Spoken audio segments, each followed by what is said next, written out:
জয় গুরু, বন্দে পুরুষোত্তমম।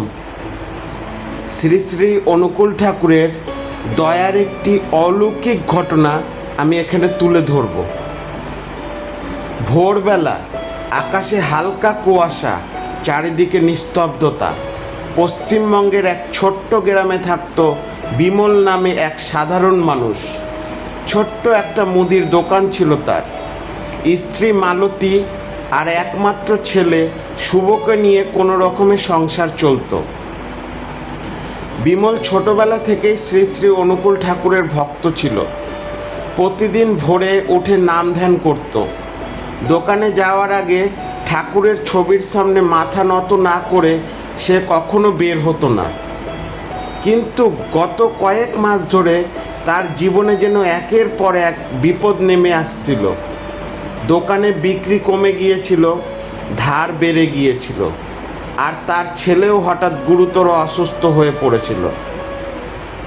Doctor বলেছিলেন শুভর হার্টে সমস্যা রয়েছে, দ্রুত বড় হাসপাতালে চিকিৎসা করাতে হবে। কিন্তু সেই চিকিৎসার খরচ শুনে বিমলের মাথায় যেন আকাশ ভেঙে পড়ল। 3 লক্ষ টাকা লাগবে ডাক্তার বলেছিলেন। বিমল স্তব্ধ হয়ে গিয়েছিল। যে মানুষ প্রতিদিন হিসেব করে বাজার করে, তার কাছে 3 লক্ষ টাকা মানে যেন অসম্ভব একটা স্বপ্ন। সেদিন রাতে বিমল ঠাকুরের ছবির সামনে বসেছিল। চোখ দিয়ে শুধু জল পড়ছিল। সে কাপা গলায় বলল, ঠাকুর, আমি কোনোদিন তোমার ওপর অবিশ্বাস করিনি, আজও করছি না, কিন্তু আমি সত্যি আর কোনো পথ দেখতে পাচ্ছি না।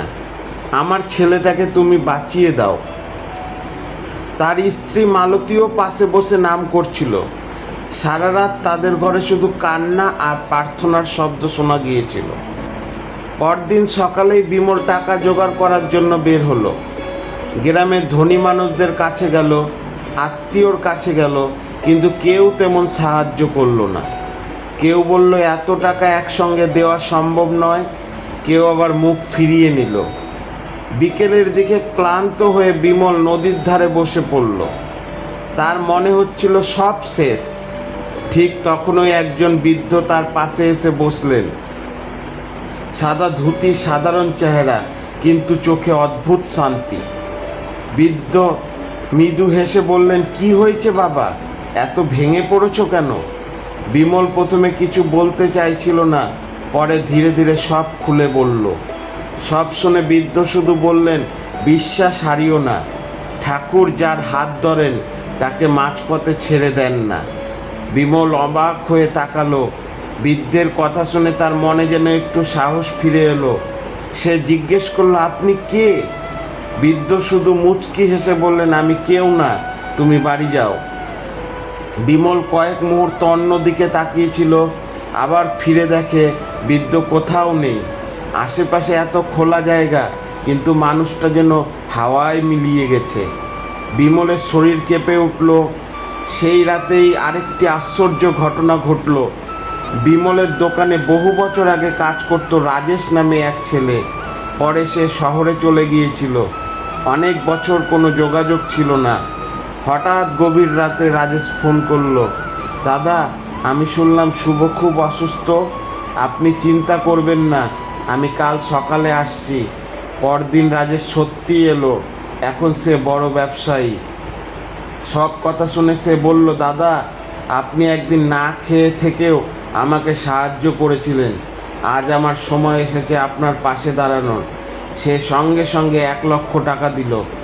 বিমলের চোখ ভিজে উঠল। সে মনে মনে ভাবল, ঠাকুর, এ কি তোমারই ব্যবস্থা? তবু পুরো টাকার ব্যবস্থা হয়নি, কিন্তু আশ্চর্যজনকভাবে পরের কয়েক দিনে একের পর এক সাহায্য আসতে লাগলো। গ্রামের স্কুলের শিক্ষকরা টাকা তুললেন, কিছু পুরানো গ্রাহক সাহায্য করলেন, এমনকি যাদের সঙ্গে বিমলের তেমন সম্পর্কও ছিল না, তারাও এগিয়ে এলো।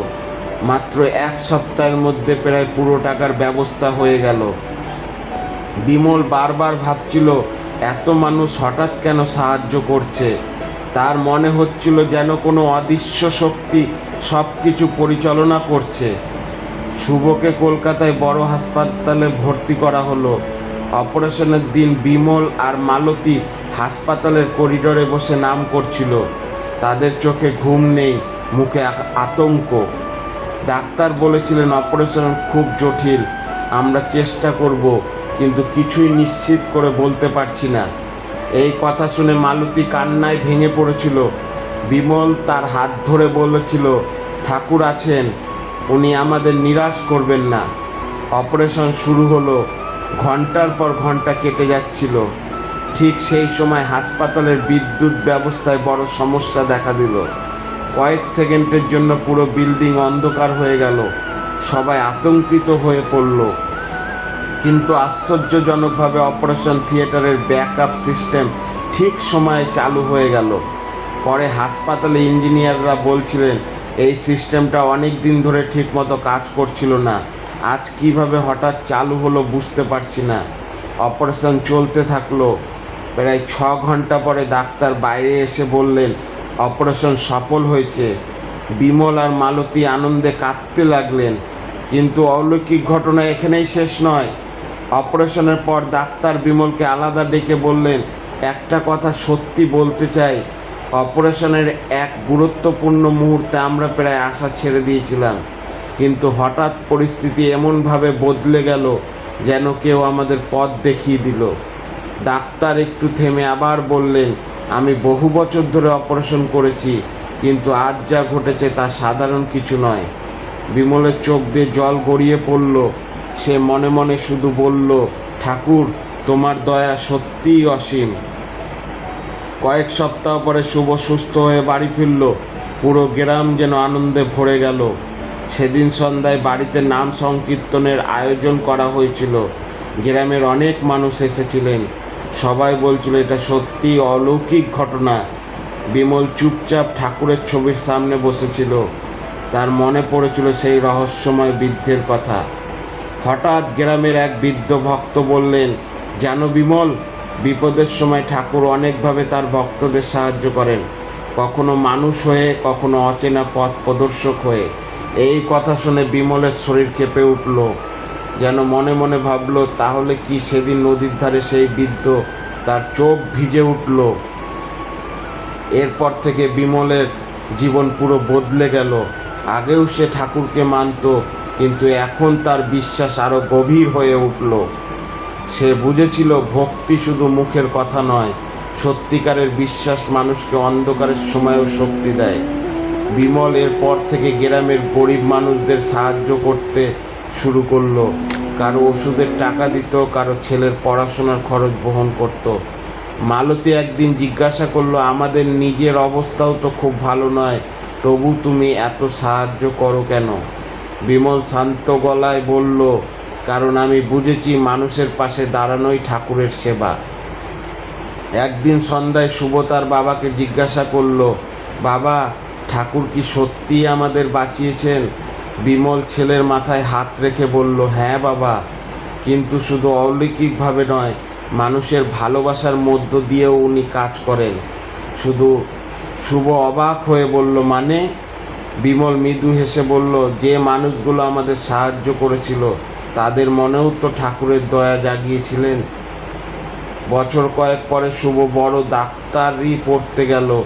বিদায়ের দিন সে বাবাকে বলল, আমি বড় হয়ে গরিব মানুষদের চিকিৎসা করব, কারণ আমি জানি অসহায় মানুষদের কষ্ট কেমন। বিমলের চোখ ভিজে উঠল।